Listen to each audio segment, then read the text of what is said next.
Good afternoon. We're going to begin our news conference. I am Regina Waller, Communications Division Manager and External Affairs for Fulton County, and would like to welcome you to the Vista Forge Atlanta full-scale exercise. Over these past 2 days, we've had more than 300 participants, volunteers, respondents who have been on site to make this incredible event happen. Today we're here because we're going to get a wrap-up and find out the importance of this particular event. I'm going to allow you to hear from the following people in this order. Major General Jeffrey P. Van, the Joint Task Force Civil Support, U.S. Northcom, followed by Lieutenant Colonel Travis McCullough, Georgia National Guard 265th Chemical Battalion Commander, and then finally Battalion Chief Shane Spirigowski, Vista Forge Exercise Director. So first we will bring up Major General Van.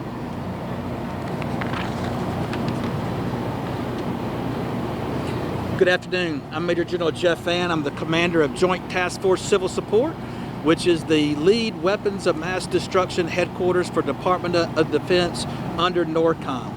This defense supports civil authorities exercise, which we're doing here with our local communities and local partners, is a key event for our preparation to where DISCA, Defense Support for Civil Authorities, is in support of Homeland Defense, which shows a very resilient population and shows a very resilient force for our Homeland Defense for the strength of this nation. I'd like to thank everybody who participated here.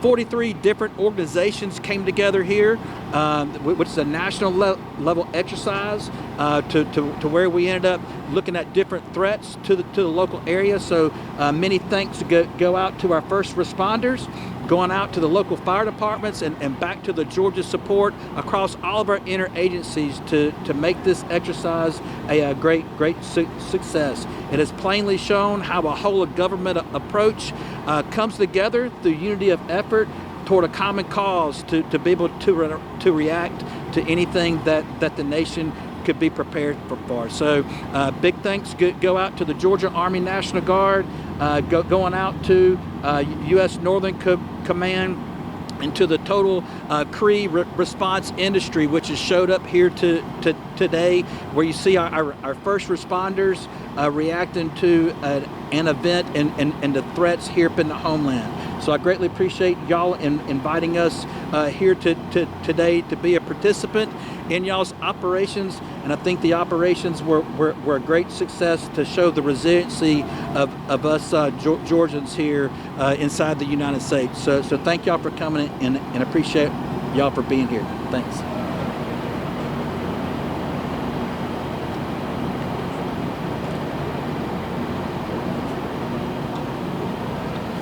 Good afternoon. Lieutenant Colonel Travis McCullough. I'm the commander of the 265th Chemical Battalion. Also, I'm the commander of the Sebring Task Force. The Sebring Task Force is made up of both Army and Air elements. And we fall under the 201st Regional Support Group, or the Region 4 Homeland Response Force, where we're responsible for the southeastern most states in this corner, for 8 states, to respond to any domestic event that occurs. So what we bring to this organization as far as the capability standpoint, we bring in search and extraction capabilities, where we have rope rescue, blocking, bracing, cribbing. We also bring in medical elements, and those medical elements are primarily comprised of our Air Force team. We also bring in the FSRT team, Fatality Search and Recovery team, and we have a case team. The case team is the Sebring Assistant Support element. That team is responsible for marshaling the throughput into our footprint and out. So again, we really thank everyone for allowing us to participate in this operation. One of the main capabilities that we did bring was our decon team and our C2, or our command and control team. So the command and control team is responsible for actually executing the directives of the incident commander and working with local, state, and federal agencies to ensure we have a joint effort to complete our task here. So again, thank you for everything, and we look forward to a successful event. Good afternoon. I'm Shane Spirigowski from Atlanta Fulton County Emergency Management Agency. And today we've got a great exercise that we've really worked together for the last 2 years on. This exercise is really the foundation of future exercises across the nation, and Atlanta is really happy to host this. It's a collaborative effort between our agency and also U.S. Northern Command. This exercise was not based on any situation that's currently going, and really we've planned this many years out. However, this type of exercise really helps us work together for future responses, whether it's something natural disaster related or the unthinkable like a radiation event from a nuclear weapon. We're really excited to have this integration between us and the Department of Defense, and really look forward to creating the playbook for the rest of the nation. And really what we're doing here is working cradle to grave through the whole process. Of course, they start in decontamination, but after that decontamination piece, there's really so many other pieces that are involved. And so we also inside have the Family Assistance Center that helps people get onto the path to recovery. In there's numerous services that are provided, anything from mental health services to physical health services, transportation, shelter, feeding, any resources they need. But additionally, it also serves as the place of reunification for families.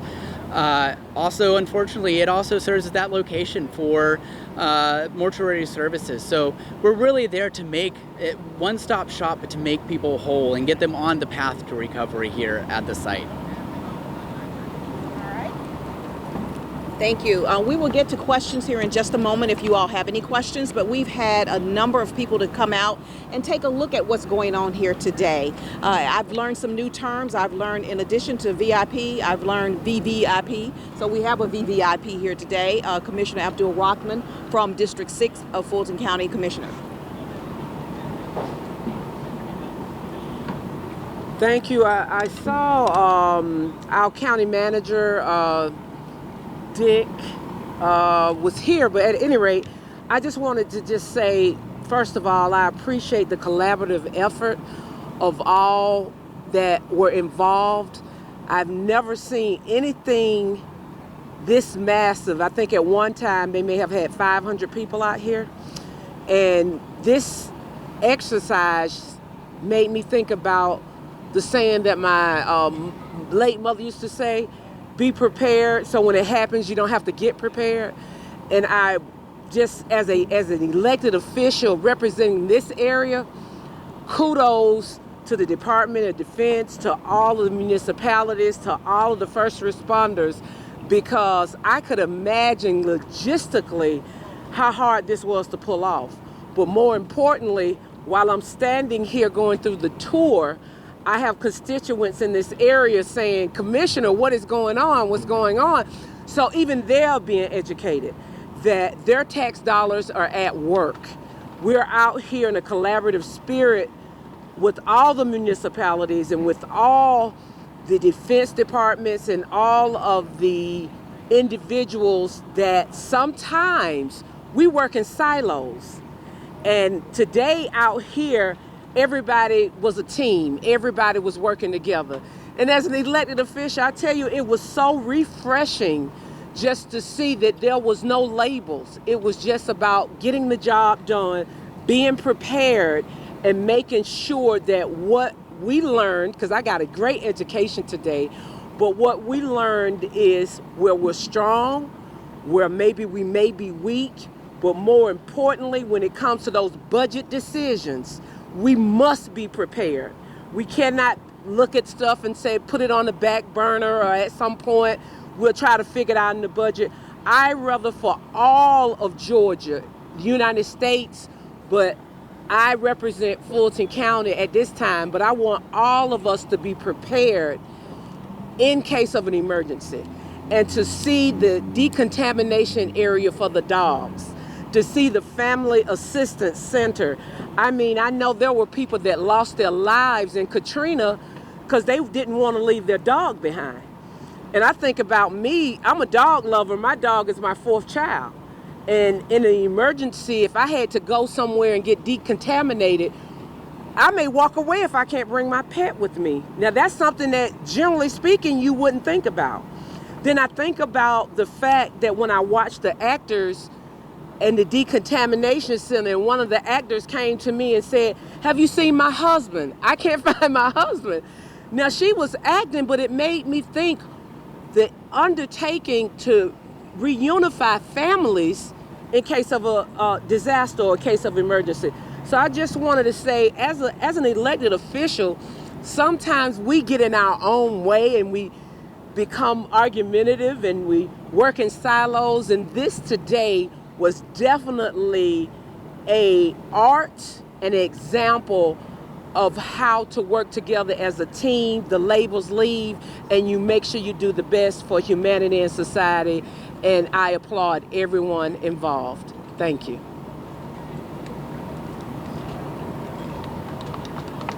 Okay. Thank you so much, Commissioner Abdul-Rahman. We're going to open for questions, and I'm going to bring back to the podium our exercise director to kick things off if you guys have any questions. What the effort was like to get the volunteers out here? Where did they come from? So we have volunteers actually from all over the metro. We put out the word to all of our neighboring agencies throughout the area, and we've got volunteers here from citizen emergency response teams. We've got Medical Reserve Corps volunteers, and then we have just friends who heard about it out here volunteering. So it's really awesome to see everybody come together. And then I'm also curious about the family reunification efforts here. What do those look like? I know that you said there's a whole group for that, but what do they do? So they really take what information's out there and help them reunify with their family. I know it sounds simple, but it's really complex. When you start talking about that whole process, where are they at in that process? Are they being deconned? Are they in a hospital? Unfortunately, have they passed away? Things like that are all taken into consideration, but that's really that central point where that information flow starts to happen. So they're able to connect the dots, or if the person's still missing, they're able to put that out that the person's still missing. And so as soon as they are found, then they're able to tell that family member, hey, we found your family member. They're on the way to the hospital right now, or they're on the way to the Family Assistance Center. So it's really that full process.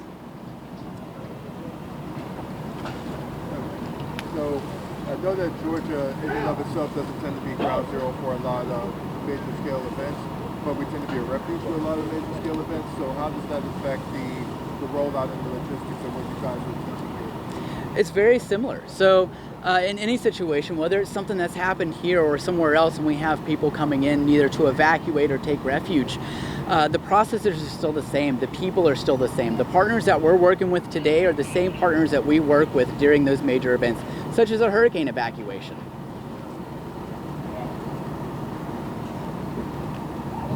All right, so thank you. If there aren't any additional questions, we're going to close out our news briefing. If you have any questions, just pull me to the side and I'll get you the information that you need. Okay? Thank you.